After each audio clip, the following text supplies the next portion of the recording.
Bon matin, chère Église de Portail. Bon matin à ceux qui nous suivent également du Québec et d'ailleurs, notamment d'Europe. Merci d'être avec nous. Et ce matin, on dit merci Jésus alors qu'on retourne dans une quasi-normalité avec une pleine capacité d'accueil où pas besoin d'inscription, où on peut inviter des amis, où pour nos enfants, pour clic, il n'y a pas de limite.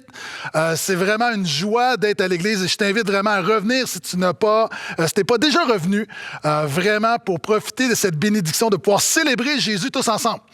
Ce matin, nous commençons une nouvelle série sur un livre biblique et j'évaluais cette semaine que, au cours des 10 dernières années, j'ai prêché verset par verset un tiers des livres de la Bible. Au Portail, on a prêché 80% de Genèse, on a prêché Lévitique au complet.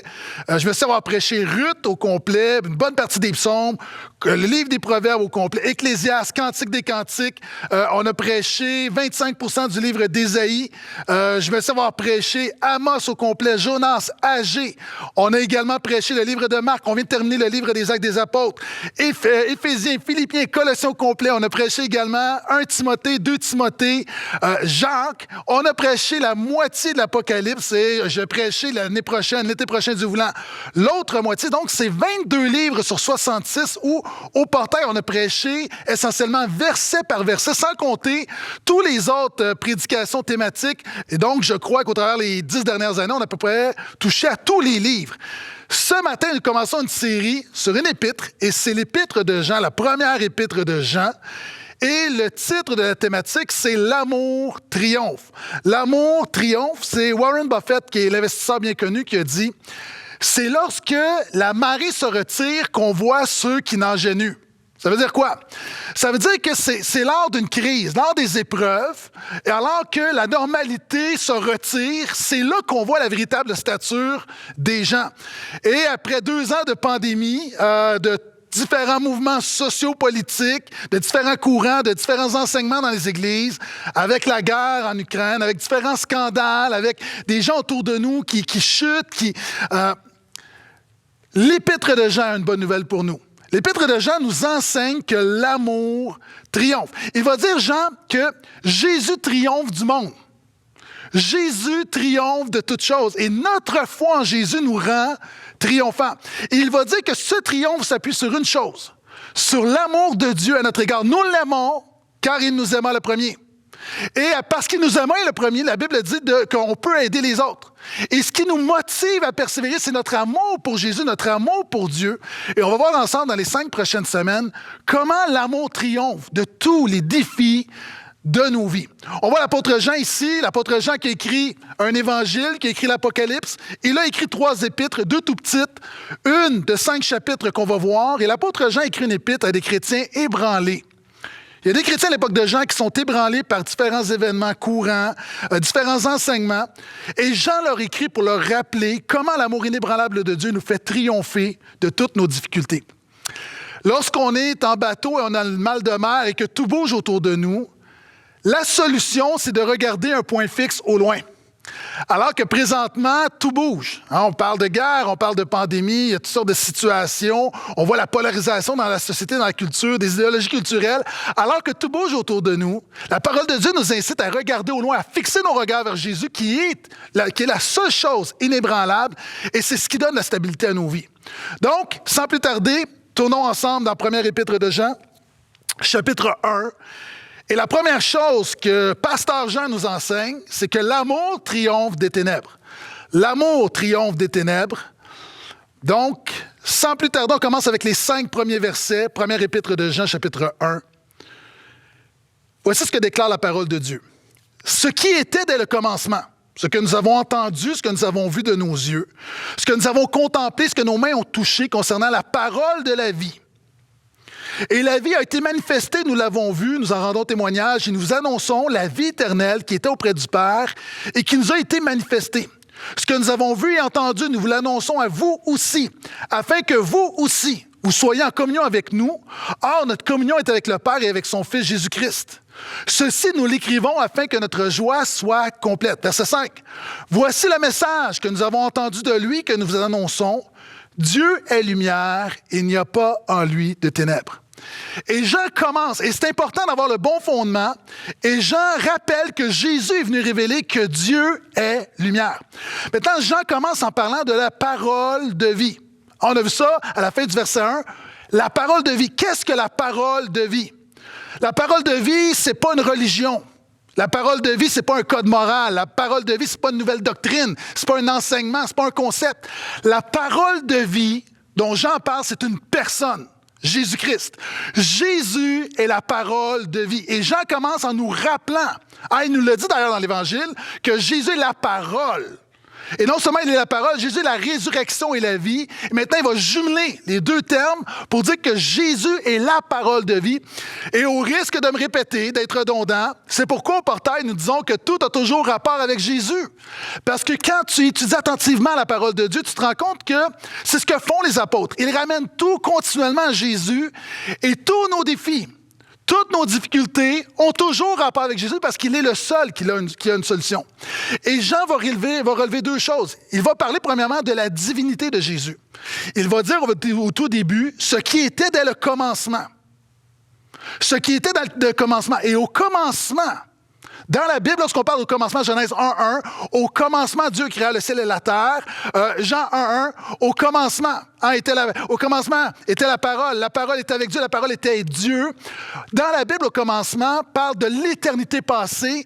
Et lorsqu'on en parle, on parle de la divinité de Jésus. Je fais une parenthèse ici, pause. S'il y a des gens, tu m'écoutes, et pour toi, Jésus est seulement un grand homme. Seulement un enseignant moral, un héros de la justice sociale, un non-violent, et tu respectes Jésus, mais tu te dis, Jésus n'est certainement pas Dieu, probablement un homme, peut-être un prophète, mais sans plus. Je veux juste te rappeler ce que C.S. Lewis dit, un grand intellectuel chrétien. Enfin, on a trois choix avec Jésus. Soit Jésus est un fou, soit qu'il est un menteur, ou soit qu'il est Dieu, mais il ne peut pas seulement être un homme. Donc, si Jésus est inconscient et Jésus se croyait Dieu, mais il n'est pas Dieu, c'est un fou. OK? Jésus, c'est-à-dire, a prétendu être quelque chose qu'il n'était pas. Et lorsqu'on regarde à son œuvre, lorsqu'on regarde à ses miracles, un fou ne ferait pas ses miracles. Lorsqu'on regarde à son enseignement, on va dire, jamais homme n'a parlé comme lui. Quand tu regardes le sermon sur la montagne, c'est pas le discours d'un insensé. Donc, même si tu refuses la divinité de Jésus, on ne peut pas dire que Jésus est un fou. D'autres vont dire que ce qui te reste comme option, c'est que Jésus était conscient. Il savait qu'il n'était pas Dieu, mais il a berné les gens. Donc, ça fait de Jésus un menteur. Ce qui est paradoxal parce que Jésus a continuellement parlé de vérité. Il a dit, je suis le chemin, la vérité, la vie. D'ailleurs, il commençait ses paroles en disant, en vérité, je vous le dis. Donc, si ce gars-là, qui se dit la vérité, le prédicateur de la vérité, qui vient enseigner la vérité, qui est la vérité, le fait, et consciemment, le fait, il sait que ce n'est pas le cas. C'est non seulement un menteur, c'est un démon. C'est un démon parce qu'il a dit aux gens, croyez en moi. C'est un psychopathe. D'ailleurs, les religieux de l'époque, c'est ce qu'ils disaient, Jésus est un démon, pour le disqualifier. Mais quand tu regardes la vie de Jésus, ça ne fonctionne pas. Parce que quand tu regardes tous les chefs de gourous, les psychopathes, même ceux qui ont amené leur troupeau dans un suicide collectif, c'est toujours pour eux. Alors que Jésus a dit, il n'y a pas de plus grand amour que de donner sa vie pour ses amis. Un psychopathe ne donne pas sa vie en sacrifice pour les autres. Donc, mon ami, la seule solution qu'il te reste, c'est que Jésus est vraiment celui qu'il a dit qu'il était. Il est Dieu. Et Jean commence en disant, ce Jésus, cette parole de vie, il est Dieu. Mais non seulement Dieu, il est homme. La Bible dit que la parole, elle a été manifestée. On dit que ce Jésus, on l'a vu, on l'a entendu, on lui a touché. Donc Jean met le fondement en parlant de la divinité, mais aussi de l'humanité de Jésus. On parle de son incarnation. Jésus est Dieu qui a été fait chair. Il s'est incarné sur la terre. Lui, Dieu infini, a marché parmi les hommes. Et souvent, on voit l'incarnation un peu comme quelque chose de très doux, de très léger, un peu Noël. Hein? C'est Noël, souvent même notre vision de Noël n'est pas précise, n'est pas exacte, n'est pas correcte, parce qu'on voit Noël comme bébé Jésus. Puis on pense que Dieu s'incarne, il vient sur la terre et tranquillement, il établit son royaume. C'est un peu comme une sorte d'infusion. Jésus n'est pas une tisane. L'incarnation n'est pas une infusion, c'est une invasion. Alors que dans l'actualité, on parle d'invasion, comprends que l'incarnation, Jésus qui devient homme, qui marche sur cette terre, c'est une incarnation, c'est une invasion. Non pas pour la destruction, mais la parole de Dieu dit que c'est une invasion de grâce, de vérité et de gloire. Il vient nous délivrer de l'oppression des ténèbres et du diable. Et Jean explique, premièrement, qui est Jésus. Et c'est pourquoi les chrétiens, c'est ce que Jean dit, nous vous annonçons.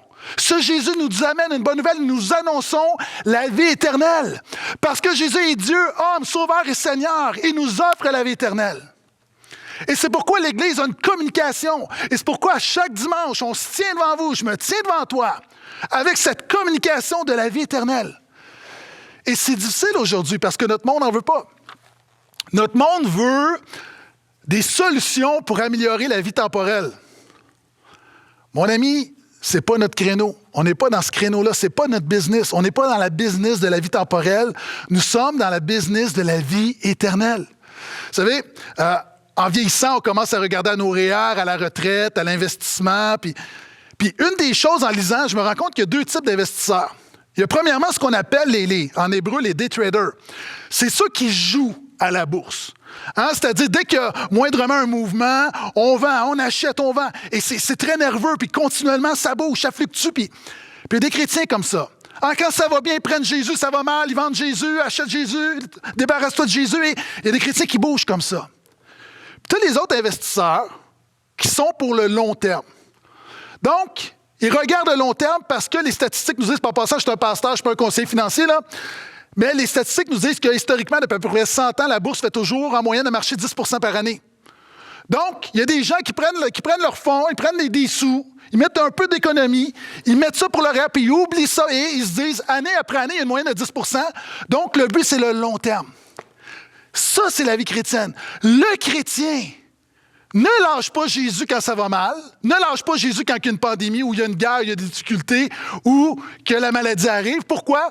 Parce qu'on sait que c'est sur le long terme. On sait que nous moissonnerons la vie éternelle. Et on sait que Jésus est le meilleur investissement qu'on peut faire, et c'est pourquoi on s'accroche à lui, parce qu'il est sauveur et Seigneur, il nous offre la vie éternelle. Et ce qui est intéressant, Jean va dire, non seulement nous avons une communication, mais nous sommes en communion. Regarde bien. Regarde à la fin du verset 3, il dit, « Afin que vous soyez en communion avec nous, or notre communion est avec le Père et avec son Fils. »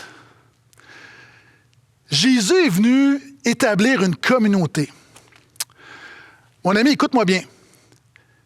Ta véritable communauté, ce n'est pas ceux qui ont le même sang, que le tien dans leurs veines. Ta communauté, ce n'est pas ceux qui ont la même couleur que toi. Ta communauté, notre communauté, ce n'est pas ceux qui sont vaccinés ou pas vaccinés, tout dépendant. Ma communauté, ce n'est pas ceux qui défendent les mêmes causes que moi. Ma communauté, ce n'est pas un parti politique, ce n'est pas le Parti conservateur, ce n'est pas le Parti libéral. Ma communauté, ce n'est pas les camionneurs. Ma communauté, c'est ceux qui sont en communion avec le Père et avec le Fils. C'est ça l'Église de Jésus. Vous savez, j'ai plus en commun avec la grand-maman africaine de 72 ans qui suit Jésus qu'avec mon voisin blanc francophone québécois. J'ai plus en commun, alors qu'aux yeux de notre culture, aux yeux des hommes, tout nous sépare, j'ai plus en commun avec ma sœur africaine qu'avec mon voisin québécois qui me ressemble beaucoup, mais encore une fois, qui est sans Jésus. Pourquoi? Parce que je suis en communion avec ceux qui sont en communion avec Jésus. C'est ça notre communauté. Et Jésus est venu non seulement nous annoncer, nous donner le mandat d'une communication, d'une prédication, d'un message, mais il est venu bâtir une communauté. Est-ce que je peux entendre amène à ça? Et c'est pourquoi au portail, lorsqu'on dit aux gens, on encourage les gens à devenir membres de l'Église. C'est pas comme un Costco. Être membre, c'est viens en communion avec nous, comme nous sommes en communion avec Jésus. D'ailleurs, le mot pour communion, c'est un mot que Paul va employer pour parler de la main d'association. C'est le mot que Paul va employer pour parler d'alliance, de partenariat. Être membre au portail, c'est simplement dire nous sommes en communion les uns avec les autres et avec Jésus. Alléluia. Et il termine en disant, ce Jésus est venu révéler une chose, Dieu est lumière, il n'y a pas de ténèbres en lui. Ça veut dire quoi que Dieu est lumière? Ça veut dire que Dieu se révèle. Ça veut dire que Dieu est vérité. Dieu donne la vie. Dieu est pur. Dieu est amour. La Bible dit qu'il n'y a pas ombre de variation en lui. Vous savez, des fois, il y a des gens, ils ont des côtés sombres. On voit des gens, quelquefois, qui sont super gentils, tu apprends à les connaître, et tout à coup, dans le quotidien, tu les vois, ils se transforment comme... Ils ont un côté sombre, un dark side, comme on dit en hébreu. Dieu n'a pas de dark side. Jean prend la peine de dire, Dieu est lumière et en lui, il n'y a pas de ténèbres. En Dieu, il n'y a pas d'ignorance, il n'y a pas de confusion, il n'y a pas d'erreur, il n'y a pas de mensonge, il n'y a pas de mort, il n'y a pas de mal, il n'y a pas de peur. Et c'est important que tu comprennes qui est Jésus, qui est Dieu. Parce que regarde ensuite l'application de cette grande vérité, verset 6. Donc, après avoir dit que Dieu est lumière, il n'y a pas de ténèbres en lui, il n'y a pas en lui de ténèbres, si nous disons que nous sommes en communion avec lui et que nous marchions dans les ténèbres, nous mentons et nous ne pratiquons pas la vérité. Mais si nous marchons dans la lumière, comme il est lui-même dans la lumière, nous sommes en communion les uns avec les autres et le sang de Jésus, son Fils, nous purifie de tout péché. Si nous disons que nous n'avons pas de péché, nous nous séduisons nous-mêmes et la vérité n'est pas en nous. Si nous confessons nos péchés, il est fidèle et juste pour nous pardonner nos péchés et nous purifier de toute injustice. Si nous disons que nous n'avons pas péché, nous le faisons menteur et sa parole n'est pas en nous. OK, comment est-ce qu'on peut structurer ce passage? En fait, c'est simple. La parole de Dieu déclare, après avoir dit que Dieu est lumière, ça veut dire que le chrétien ne marche pas dans les ténèbres. Jean incite les chrétiens, il leur rappelle que le chrétien ne devrait pas marcher dans les ténèbres. Et il donne, donc dans le passage, versets 6 à 10, 3 cas de chrétiens marchant dans les ténèbres. 3 cas de chrétiens marchant dans les ténèbres. Et comment est-ce qu'on reconnaît un chrétien qui n'est pas dans la lumière et qui est dans les ténèbres? C'est toujours sur une notion, une chose. Vous savez, il y a des champs de bataille névralgiques qui ont déterminé la défaite de grandes personnes. Napoléon a eu son Waterloo. Au Québec, on a eu nos plaines d'Abraham. Josias a eu Megiddo. Hitler a eu débarquement de Normandie. Quel est ce champ de bataille sur lequel le diable se déchaîne et que dès que les chrétiens cèdent sur ce champ de bataille, tout le reste prend le bord? Ce champ de bataille, c'est notre notion, notre perception, notre conception du péché. Depuis 2000 ans, à chaque fois qu'un chrétien passe de la lumière aux ténèbres, à chaque fois qu'une église passe de la lumière aux ténèbres, qu'un mouvement d'église passe de la lumière aux ténèbres, ça commence toujours par une faible vision du péché. Parce que lorsque tu affaiblis ta conception du péché, nécessairement, tu affaiblis ta conception de la croix. Et nécessairement, tu affaiblis ta conception de Jésus. Et c'est ce que Jean dit. Il donne 3 exemples. Je reprends. Si nous disons, verset 6, si nous disons que nous sommes en communion, donc il se met à la place, il y a des chrétiens qui amènent un faux enseignement, il dit, puis ces gens-là vont dire, si nous disons que nous sommes en communion avec lui, que nous marchons dans les ténèbres, nous mentons et ne pratiquons pas la justice. Le premier type de chrétien qui marche dans les ténèbres, c'est celui qui dit « Je peux pécher sans briser ma communion avec Dieu ». C'est celui qui dit « Dieu est bon, Dieu est gracieux et je peux pécher sans affecter ma communion avec lui ». La parole de Dieu déclare que lorsque tu tombes dans le péché, tu deviens hors connexion. Ésaïe va dire que ce sont nos péchés qui mettent une barrière entre Dieu et nous. Même en tant que chrétien, il y a des lois spirituelles qui ne changent pas. Le péché brise toujours notre communion avec Dieu.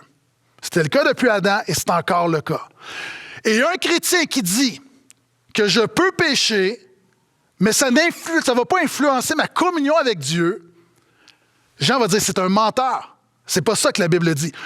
Mon ami, si tu persévères dans un péché, tu peux citer les Écritures, tu peux chanter, tu peux prier, mais ta communion avec Dieu est brisée. C'est pourquoi Proverbe 28:9, c'est un des versets qui m'a toujours bouleversé. Ça dit que si quelqu'un n'écoute pas la loi de Dieu, si quelqu'un n'obéit pas à la loi de Dieu, même sa prière est un acte horrible. Louis II va dire, même sa prière est une abomination. Ça veut dire que si tu persévères dans un péché, tu peux louer, tu peux lire ta Bible, tu peux chanter, tu peux réciter, tu peux faire des actes religieux, mais c'est une abomination, c'est un acte horrible. Pourquoi? Parce que tu ne réalises pas que ta communion est brisée, tu nies le fait que le péché brise ta communion avec Dieu. Et Jean va dire, si nous disons que nous sommes en communion avec lui, que nous marchons dans les ténèbres, nous mentons et nous ne pratiquons pas la vérité. Il dit deux choses, si c'est ton cas. Premièrement, nous mentons. Combien de fois j'ai entendu des gens dire, « Mais pasteur, Dieu connaît mon cœur. » Mais tu vois ça nulle part dans la Bible. Jésus dit, « Je connais tes œuvres. » Si tu te caches derrière le fait que Dieu connaît ton cœur, tu es un menteur. Parce que Dieu regarde à tes œuvres. Dieu regarde à ta vie. Dieu regarde à ton comportement. Dieu regarde à ce que tu fais. Dieu regarde à ce que tu dis. Et Jean dit, si quelqu'un veut minimiser son péché en disant « Ah, c'est pas important », tu es un menteur. Et non seulement, il dit, tu ne pratiques pas la vérité. Un des problèmes des chrétiens, c'est qu'on a vu la vérité comme étant un concept de chose, quelque chose qu'on croit. La vérité est une personne qu'on suit. Jésus est la vérité. Et Jean va dire, la vérité, c'est quelque chose de pratique. Donc, la lumière, c'est pas quelque chose que tu crois, c'est comment tu vis. Donc, si quelqu'un prétend qu'il peut pécher sans briser sa communion avec Dieu, non seulement tu es un menteur, mais la Bible dit que tu ne pratiques pas la vérité. Cette semaine, il y a un article qui a fait jaser où on a appris, pour avoir un permis de conduire au Québec, tu as un cours théorique, tu as un examen théorique, tu as un examen pratique. L'examen théorique est relativement facile à avoir. L'examen pratique, il y a des gens qui s'y ont pris, ça a pris une vingtaine de reprises. Le record, c'est 24 fois. Il y a quelqu'un, puis si quelqu'un m'écoute, c'est ton cas, là, je t'aime, là, merci de me donner une illustration, mais prends-le pas personnel. Il y a quelqu'un, ça a pris 24 reprises avant de réussir le cours, l'examen pratique. Pourquoi c'est important? Parce que tu peux avoir toute la théorie du monde, mais si tu n'as pas la bonne pratique, tu es un danger. En tant que chrétien, tu peux avoir la meilleure théologie du monde, mais si tu ne pratiques pas la vérité, si tu ne pratiques pas ta théologie, si tu ne pratiques pas ton christocentrisme, si tu ne pratiques pas ton christianisme, si tu ne pratiques pas la vérité, tu es un danger. Tu es un danger parce que tu discrédites le nom de Jésus. Et Jean s'adresse à ceux et celles qui minimisent le péché. Mais regarde, à toi qui dis, mais pasteur Gaétan, c'est mon cas, je pêche. Donc ma communion est brisée. Quelle est ma solution? Voici la bonne nouvelle. Jean donne, voici, il dénonce un type de chrétien, mais il donne la bonne nouvelle. Regarde. Mais si nous marchons dans la lumière, verset 7, comme il est lui-même dans la lumière, nous sommes en communion les uns avec les autres, et le sang de Jésus, son Fils, nous purifie de tout péché. La bonne nouvelle, c'est que le chrétien qui marche dans la lumière, il vient à Jésus pour que Jésus restaure continuellement sa communion. Le chrétien dans les ténèbres, il minimise son péché. Le chrétien dans la lumière, il confesse son péché, il crie à Jésus, et Jésus lui fait grâce, le pardonne et le purifie, et restaure continuellement sa communion avec Dieu. Sa communion avec Dieu, elle est solide. Pourquoi? Parce qu'elle dépend de l'œuvre de Jésus. Vous savez, lorsque je dis à l'Église, il y a des versets classiques. Il y a des jeunes prédicateurs qui m'écoutent là à la maison. Là. Il y a des choses là, que si tu dis ce verset-là, tu vas avoir des amen. Comme par exemple, le sang de Jésus purifie de tout péché. Le monde dit amen. Mais souvent, les chrétiens voient ce verset-là comme amen. Je peux donc pécher comme je veux. En fait, le texte ne dit pas le sang de Jésus nous pardonne. Le texte dit le sang de Jésus nous purifie. En fait, ce que tu devrais dire, c'est pas « Amen, je peux pécher comme je veux », mais « Amen, Seigneur, la pureté de Jésus dans ma vie. Amen, l'œuvre de Jésus purifie le péché de ma vie. » Celui qui marche dans les ténèbres veut juste recevoir un pardon puis continuer de pécher. Celui qui marche dans la lumière ne veut pas juste être pardonné, il veut être délivré de son péché. Vous savez, lorsque tu as un détachant, lorsqu'il y a une tache sur un vêtement, le détachant, un produit chimique qui ne fait pas couvrir la tache. Ce qu'il fait, c'est qu'il soulève la tache. La croix de Jésus, le sang de Jésus, n'est pas seulement là pour couvrir ton péché. Il est là pour détacher ton péché. Et c'est ce que Jean nous enseigne. J'ai déjà parlé de cette histoire d'un homme qui est perdu dans le désert. Il lui reste seulement des dattes à manger. Et il est dans sa petite tente avec sa chandelle et regarde son petit paquet de dattes. puis il y a des verres. C'est totalement pourri, c'est corrompu, passé date, mais doit manger pour survivre. Donc, regarde les verres, ça grouille, puis là, il y a un dilemme. Qu'est-ce que je fais? Éteins la chandelle. Pourquoi? C'est plus facile de manger des verres dans le noir. Si tu te déclares chrétien, disciple de Jésus, cesse d'éteindre la lumière de la parole de Dieu pour continuer de pécher dans les ténèbres.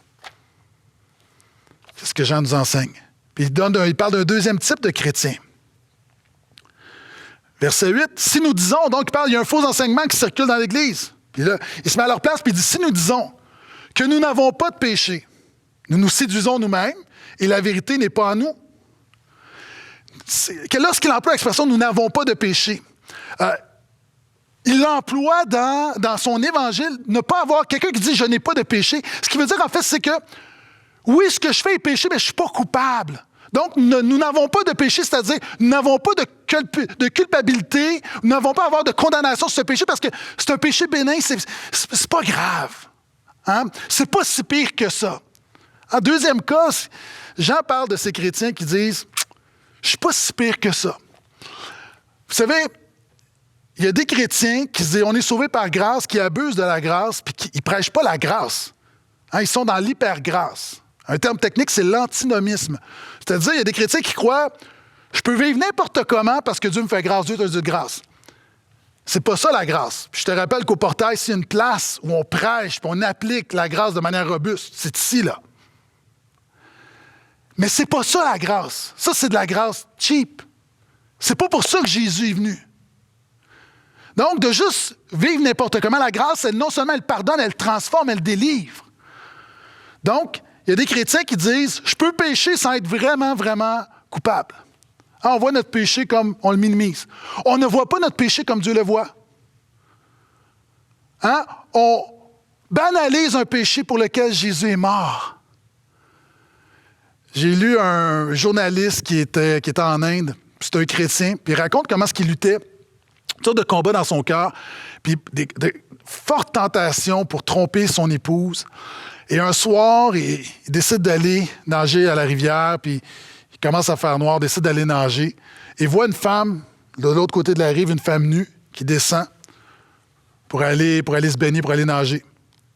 Et là, il y a toutes sortes de choses qui se passent dans sa tête, puis il se dit, la tentation fait rage, puis comme personne ne va le savoir, puis elle lui fait un geste.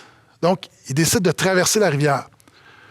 Et en traversant la rivière, il y a plein de choses qui se passent dans sa tête. Finalement, c'est comme, décide d'abandonner, cesser de résister, personne ne va le savoir. Et là, il commence à fantasmer dans sa tête. Et lorsqu'il arrive, il le voit, puis là, il s'imagine la femme, puis il l'a vu de loin, puis là, il s'imagine comme, OK, comment est-ce qu'elle est. Puis lorsqu'il arrive, elle se retourne et se rend compte qu'elle a la lèpre, qu'il lui manque des dents, plein de boutons, il manque des cheveux. Et finalement, elle se rend compte qu'il a été séduit par lui-même. Les ténèbres te donnent une mauvaise perception de la réalité. Alors que ce que Dieu déclare horrible, tu le vois comme beau et bon. Le problème, c'est que tu marches dans les ténèbres. Et Jean parle de ce deuxième cas, de ceux qui disent « je peux pécher sans être vraiment coupable ». On a des petits péchés mignons. C'est Spurgeon qui dit « Comme le sel affecte chaque goutte de l'océan, le péché affecte chaque atome de notre nature. Il est si tristement là, si abondamment là, que si vous ne pouvez pas le détecter, vous vous êtes trompé, vous vous séduisez vous-même. » Dans nos vies, les chrétiens ne minimisent pas le péché. Pourquoi? Parce qu'encore une fois, de la même manière que le sel dans l'océan, tu ne vois pas le sel, mais il est partout. Le péché, on ne le voit pas, mais il est sournois, il est partout en nous, dans chaque fibre de notre être. Et le chrétien est très lucide sur le péché. Et sait que même le plus petit des péchés nous rend coupables. Pourquoi? Parce que le péché est toujours... Il n'y a pas de petit péché parce que chaque péché est toujours un affront à un grand Dieu. La bonne nouvelle, regarde. Encore une fois, Jean donne un diagnostic, mais donne une bonne nouvelle. Confronte le pécheur, mais donne une bonne nouvelle à celui qui veut venir à Jésus. Verset 9, « Si nous confessons nos péchés, il est fidèle et juste pour nous pardonner nos péchés, nous purifier de toute injustice. » La bonne nouvelle, c'est que chacun de tes péchés te rend coupable, mais que Jésus peut pardonner ta culpabilité. Et Jean, mais la condition, c'est si nous confessons. Pas si nous cachons, pas si nous nions, pas si nous tolérons, nous minimisons, nous banalisons. Non, si nous confessons. Tu reconnais un chrétien qui meurt dans la lumière parce qu'il confesse constamment ses péchés. Et le mot « confesser » en grec, c'est le mot qu'on a « homologos ». C'est le mot qui a donné « homologuer ». Au mot même, logos, parole, dire la même parole. C'est le même mot qu'on emploie pour les records, pour authentifier un record. Par exemple, si j'appelle le livre des records Guinness et je leur dis « J'ai battu le record mondial et j'ai mangé 248 hot dogs en 3 minutes. Mettez-moi dans le livre, merci, bonsoir. » On va dire « Non, M. Brassard, c'est pas comme ça que ça fonctionne. » On va envoyer quelqu'un, on va vous chronométrer, on va calculer le nombre de dogs, et si la personne homologue votre performance, c'est-à-dire s'il dit ce que vous dites, il dit la même chose, là, ça va être officiel. Quand la Bible dit de confesser, ça dit que de déclarer un péché, quand Dieu déclare que quelque chose est péché, de déclarer que c'est péché. De ne pas appeler bien ce que Dieu déclare mal, de ne pas appeler pur ce que Dieu déclare impur. Et Jean continue avec un troisième cas. Il va dire, verset 10, « Si nous disons que nous n'avons pas de péché, nous le faisons menteur, et sa parole n'est pas en nous. » Troisième cas de chrétien, c'est quelqu'un qui peut dire, « Je peux pécher sans remettre en question mon identité chrétienne. » Qu'est-ce que je veux dire? OK. Il y a des gens qui m'écoutent. À ce moment-ci, il y a peut-être une conviction du Saint-Esprit dans ton cœur que tu es dans les ténèbres. Mais tu dois évaluer quel est ton état véritable. Qu'est-ce que je veux dire?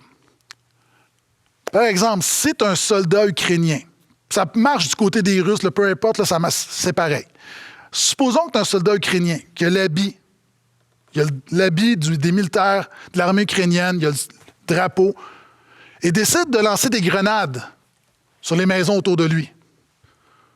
Là, on dit, hey, qu'est-ce que tu fais? Il dit, non, je suis un Ukrainien. Non, mais c'est parce que ça marche pas. Il dit, oui, mais je suis un Ukrainien. Regarde, j'ai l'uniforme, je parle ukrainien, j'ai le drapeau ukrainien, je suis un Ukrainien. On dit, oui, mais ça ne fonctionne pas parce que tes actes contredisent ton identité.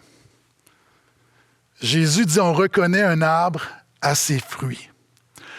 OK, écoute-moi bien. Est-ce que tu sais c'est quoi le plus grand dilemme d'un pasteur? La question que je me pose le plus souvent, que je me pose continuellement. Vous savez, il y a plein de beaux témoignages en passant. Il y a des beaux témoignages, des témoignages de vie transformée. Mais lorsqu'on fait face à des crises, lorsque le péché détruit, lorsque le diable vient dérober, lorsque j'ai un problème spirituel devant moi, écoute bien, la question que les pasteurs du portail se posent continuellement, c'est est-ce que, dans la vie de la personne, est-ce que c'est un problème de sanctification ou c'est un problème de régénération? Est-ce que c'est un problème de sanctification? Est-ce que c'est un chrétien qui lutte avec le péché, puis finalement, OK, il a tombé, puis par la grâce de Dieu, il va se relever? Ou est-ce que c'est quelqu'un qui n'est juste pas né de nouveau?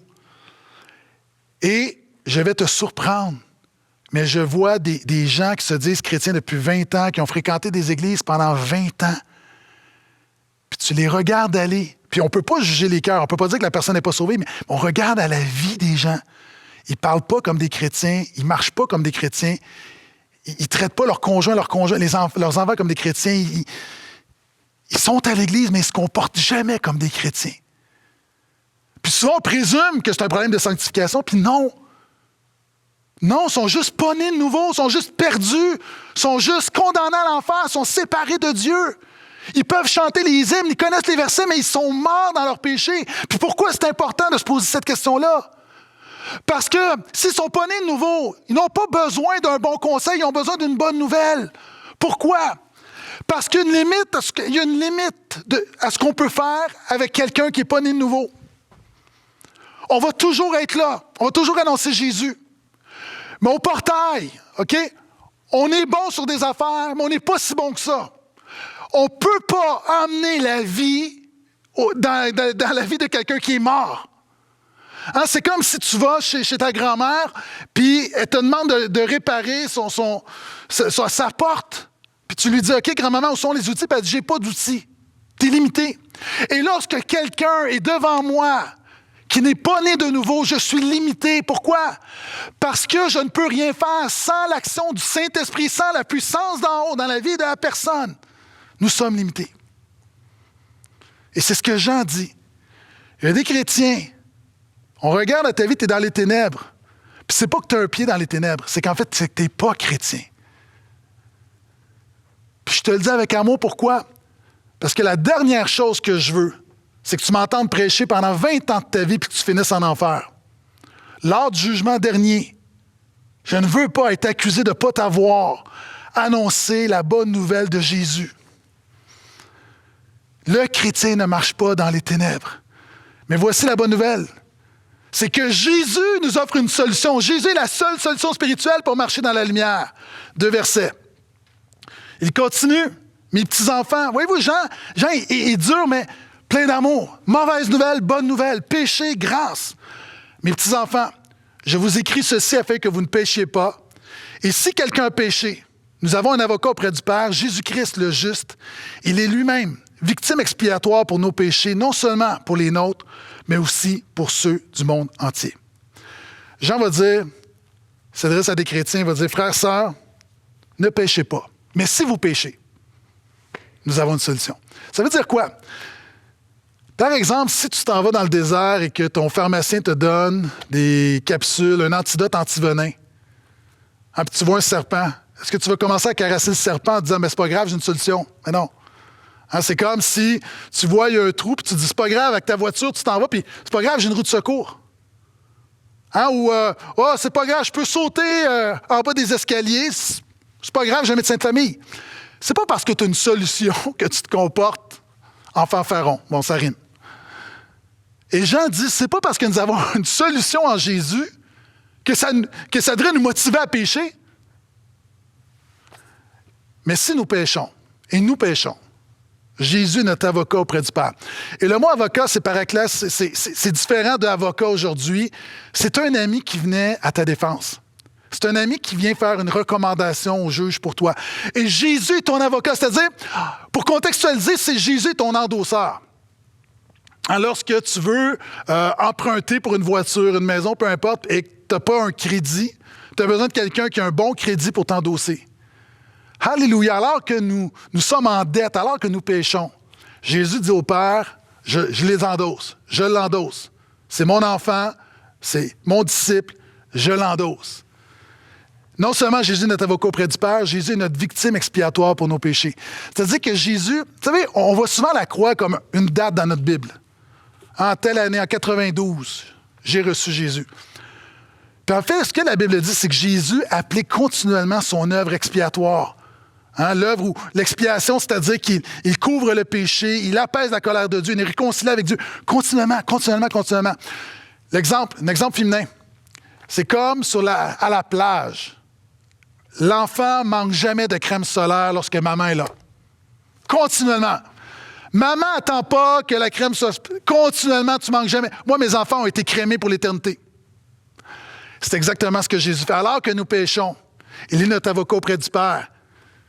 Il applique son œuvre dans nous. Il applique sa grâce, sa purification, son pardon. Quelqu'un devrait dire Alléluia. Et je termine avec 2 tests pour savoir si tu marches dans la lumière ou les ténèbres, rapidement. Chapitre 2, versets 3 à 6. À ceci, nous reconnaissons que nous l'avons connu si nous gardons ses commandements. Celui qui dit « je l'ai connu » et qui ne garde pas ses commandements est un menteur, et la vérité n'est pas en lui. Mais celui qui garde sa parole, l'amour de Dieu est vraiment parfait en lui. À ceci, nous reconnaissons que nous sommes en lui. Celui qui déclare demeurer en lui doit demeurer aussi, comme lui, le Seigneur, a marché. Le test numéro 1 pour savoir si un chrétien marche dans la lumière, c'est l'obéissance. Jean donne 2 tests. C'est pourquoi le test est important. Parce que souvent, on est un très mauvais juge de notre état. Présentement, là, on a tous des tests à la maison. Pour savoir si on a, je ne le nommerai pas, mais ça commence par couple, ça finit par vide. Puis on teste. Pourquoi? Pourquoi on a des tests? Parce qu'on est un très mauvais juge. Moi, lorsque des gens autour de moi qui ont le COVID, on dirait que je reviens à la maison, je vais faire 8 tests en 24 heures. Puis il y a des gens autour de moi, OK, je ne veux pas vous choquer, mais j'ai des gens autour de moi. Ces gens-là, tous, morts, font tous les temps, ils ont de la fièvre. Tu dis, t'as peut-être le COVID. Non, j'ai pas le COVID. Puis c'est comme, t'as clairement le COVID. COVID, pas le COVID. Passe un test, on va avoir l'heure juste. Le test te donne l'heure juste. Pourquoi? Parce que plein de gens qui se disent chrétiens. Oh, je suis chrétien, puis tu les regardes, puis en fait, ils sont malades. Jésus a dit, c'est pas tous ceux qui disent Seigneur, Seigneur qui entreront dans le royaume de mon Père, mais seulement ceux qui font la volonté de mon Père qui entreront dans le royaume de Dieu, mais seulement ceux qui font la volonté de mon Père. L'obéissance. L'obéissance révèle si tu marches dans la lumière ou les ténèbres. Imagine qu'on travaille pour une compagnie et le président, le patron décide de partir 1 an en Europe pour établir une autre succursale. Il dit, je vais vous envoyer des courriels régulièrement pour la marche à suivre. Le patron part et pendant 1 an, il nous envoie des courriels. Voici, faites ceci, faites cela, oubliez pas ça, oubliez pas ci. Imagine que le patron revient. 1 an plus tard, la pelouse n'a pas été coupée, l'enseigne est décrochée. Lorsqu'il ouvre, on entend de la musique à tue-tête, la réceptionniste est en train de dormir, il y a des déchets partout, arrive sur l'étage, est en train de jouer au ping-pong, regarde les comptes, la compagnie est en faillite. Puis là, il fait une conférence, il rassemble tout le monde et dit « Est-ce que vous avez reçu mes courriels? Est-ce que vous avez reçu Est-ce que vous avez reçu mes ordres, mes commandements? » Puis on dit « Oui. » Puis à chaque dimanche, on s'est réunis et on lisait, boss, on a lu tes courriels, on a pris tous tes courriels, on en a fait un beau livre, on a même composé des cantiques sur la base de tes courriels, puis vraiment, on les a appris par cœur. Comme vraiment de merveilleux courriels. C'est complètement ridicule. Mais combien de fois l'Église fait exactement la même chose? On est là, on prêche la Bible, on entend la Bible, on prie la Bible, on chante la Bible, mais c'est pas ça l'important. C'est ce que tu vis la Bible. C'est pas le dimanche matin, c'est pas maintenant qu'on voit si c'est dans la lumière. C'est lorsqu'on sort de l'Église, c'est là qu'on voit si on est dans la lumière ou pas. Et on le fait pourquoi? Pas par condamnation. Parce qu'encore une fois, l'obéissance a une très, très mauvaise presse, même chez les chrétiens. On voit l'obéissance, non, la grâce. Non, Jésus a dit, si vous m'aimez, vous obéirez à mes commandements. Hein? On obéit pourquoi? Parce qu'on aime Jésus. Pourquoi est-ce qu'on obéit à la parole de Dieu? Parce qu'on aime Jésus. Et voici le deuxième test, versets 7 à 11, et je termine là-dessus. Bien-aimés, ce n'est pas un commandement nouveau que je vous ai écrit, mais un commandement ancien que vous avez eu dès le commencement. Ce commandement ancien, c'est la parole que vous avez entendue. Puis là, regarde, là, on dirait que Jean est mélangé. Du commandement nouveau, ancien, on dirait qu'il est mélangé. Non, c'est très, très cohérent. Je vais revenir. D'autre part, c'est un commandement nouveau que je vous ai écrit. Ceci est vrai pour lui, pour vous, car les ténèbres repassent et la lumière véritable brille déjà. Celui qui prétend être dans la lumière tout en haïssant son frère est encore dans les ténèbres. Celui qui aime son frère demeure dans la lumière et ne risque pas de tomber. Mais celui qui a de la haine pour son frère est dans les ténèbres. Il marche dans les ténèbres et ne sait où il va, parce que les ténèbres ont rendu ses yeux aveugles. Le deuxième test pour savoir si un chrétien marche dans la lumière, c'est l'amour que tu as pour les autres. Et Jean parle de commandements, mais c'est quoi ces fameux commandements? D'ailleurs, on a demandé à Jésus, c'est quoi, quel est le plus grand commandement? Puis Jésus va dire, tu aimeras l'Éternel ton Dieu de tout ton cœur, de toute ton âme, de toute ta force, de toute ta pensée, puis tu aimeras ton prochain comme toi-même. Jésus a résumé l'enseignement. Ce livre-là se résume à 2 choses. Aime Dieu, puis aime ton prochain. Puis Jean va dire, même dans son épître, un petit peu plus loin, puis on va le voir, il va dire, le commandement de Dieu se résume à croire en Jésus, puis de s'aimer les uns les autres. Et Jean va dire, c'est un commandement nouveau. Jésus a dit, je vous donne un commandement nouveau. Aimez-vous les uns les autres. On dit, et pourquoi c'est pas tellement nouveau? C'est pas tellement nouveau. Toutes les religions vont parler d'aimer, de s'aimer les uns les autres. Jésus, c'est pas révolutionnaire. Pourquoi Jésus dit, je vous donne un commandement nouveau? Il dit, je vous donne un commandement nouveau. Aimez-vous les uns les autres comme je vous ai aimé. Comme je vous ai aimé. Ça veut dire quoi? Lorsque j'ai renouvelé ma police d'assurance pour ma maison, on m'a demandé à combien de distance était la plus proche borne-fontaine. Pour s'il y a un feu, les pompiers n'aient pas... Imagine que les pompiers arrivent et qu'il n'y a pas de borne-fontaine, ils se disent, on va se brancher sur ton évier. OK, mais je ne suis pas sûr qu'on va réussir à atteindre le feu. La borne-fontaine, une source différente, beaucoup plus de puissance. Quand Jésus dit « je vous donne un commandement nouveau », ce qu'il est en train de dire, c'est que Comme je vous ai aimé, je vous donne une capacité surnaturelle d'aimer les gens qui ne sont pas toujours aimables. C'est une source nouvelle. Et ça, aucune religion ne l'a offert. Toutes les religions ont donné le commandement. Jésus a donné la puissance d'obéir le commandement. Et Jean va dire, ensuite, il va dire, c'est pas un commandement nouveau, c'est un commandement ancien. En nouveau ou ancien? Mais encore, c'est un commandement nouveau, c'est-à-dire c'est une puissance nouvelle, mais pour ces gens-là qui servent le Seigneur depuis des années, bien, c'est pas nouveau. C'est-à-dire, c'est ancien, c'est le christianisme, là, c'est pas une innovation. C'est qu'il n'est pas en train de vous dire, je vous annonce un nouveau message, groovy, funky. Non, il dit, ce message d'aimer les uns, de s'aimer les uns les autres, ça a toujours été le message de l'Évangile. C'est un commandement vintage. Donc, un des signes pour savoir si tu marches dans la lumière, c'est est-ce que tu as l'amour pour les frères et les sœurs? Pourquoi, et je termine, pourquoi depuis 2 ans, à chaque semaine ou presque, lorsqu'on le pouvait, j'étais toujours défié, inspiré à revenir adorer Jésus en présentiel avec nous? Pourquoi? Parce que je veille sur ton âme. Et parce que je sais que ton manque de désir pour la communion fraternelle devrait t'inquiéter. À toi qui m'écoutes, je ne parle pas des personnes âgées malades, à toi qui peux revenir et qui ne revient pas, je te dis avec amour, ton manque de désir pour la communion fraternelle devrait t'inquiéter. Puis là, il y a des gens qui sont fâchés. Si tu vas voir ton médecin, puis ton médecin te dit, tu as une tache sur les poumons, est-ce que tu vas être offensé? Oui, mais mon cœur fonctionne bien. Pourquoi tu es sur la défensive? Je fais juste relever un symptôme qui révèle quelque chose qui peut atteindre à ta vie. Je fais juste relever un symptôme spirituel dans ta vie qui peut révéler une tumeur, qui peut révéler que tu marches dans les ténèbres. Puis c'est une grâce que je te le dise parce que en te le disant, le Saint-Esprit peut amener quelque chose dans ton cœur et te faire réaliser que tu es dans les ténèbres et que tu dois venir dans la lumière et que tu dois venir à Jésus ou revenir à Jésus. Je parle de mon petit minou à la maison. Mon petit minou, lorsqu'il se réveille l'après-midi, il fait toujours la même chose. Il y a un endroit dans notre cuisine où le rayon de soleil passe et il va toujours se coucher dans la lumière. Et lorsque le soleil, évidemment, va bouger, il suit. Il demeure dans la lumière. Jean dit de demeurer dans la lumière. Moi, mon chat fait ça. Il demeure dans la lumière. Puis il y a quelque chose de particulier, c'est que lorsque mon chat, puis je suis sûr que mon chat n'est pas exceptionnel, là, ça doit être tous les chats de la Terre font ça, lorsqu'il est dans la lumière, il miaule, puis il ronronne, puis on dirait qu'il veut être en relation avec nous. Il nous appelle. Il ne veut pas juste être seul. Sois comme mon chat. Lorsqu'on demeure dans la lumière, on a à cœur les frères et les sœurs.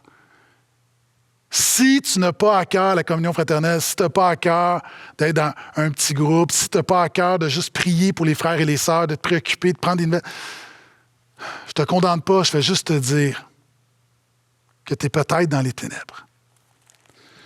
Jean dit un des signes, c'est l'amour que nous avons. Et c'est pourquoi, là, nous qui sommes dans la lumière, par la grâce de Dieu, on veut aimer nos frères et nos sœurs, ceux qui souffrent. Et c'est pourquoi, ce matin, on annonce qu'on va prendre une offrande pour l'Ukraine, pour l'Église en Ukraine. Plusieurs besoins, mais l'Église continue là-bas et on doit prendre soin des nôtres. Donc, être chrétien, c'est beau d'être là, de prêcher Jésus, tout ça, mais la Bible dit de ne pas aimer seulement en parole, mais d'aimer en action. Donc, on le fait avec Cap au niveau local, mais Dieu nous appelle également à aimer nos frères et nos sœurs au niveau mondial. Donc, si tu as à cœur de donner, puis c'est spécifiquement pour aider les églises, pour le ministère là-bas, pour aider à continuer à prêcher la bonne nouvelle de Jésus, et éventuellement, il y aura une reconstruction. Mais c'est vraiment pour la famille de Dieu. Il y a plusieurs besoins, mais si l'Église ne s'occupe pas de l'Église, personne ne va s'occuper de l'Église. Donc, si tu as à cœur de donner, simplement, comme tu le fais en ligne, tu peux écrire Ukraine. Et tout ce qu'on va récolter, on va l'envoyer vraiment directement pour les églises. Directement pour les églises. On a des contacts là-bas. On pourra vous donner les détails éventuellement. Et ça, c'est la première étape. On aimerait, alors que des réfugiés vont venir, comme on le fait pour les réfugiés syriens, on aimerait arriver avec des initiatives pour les réfugiés ukrainiens. Donc, parce qu'on pense que c'est ça aussi, l'Évangile. Je peux entendre amène? Donc, l'amour triomphe des ténèbres. C'était la première chose que Jean nous enseigne. À toi, qui peut-être vit dans les ténèbres, où il y a des parts de ténèbres, où On vit tous, on lutte tous avec la mort, avec la confusion, avec le mal.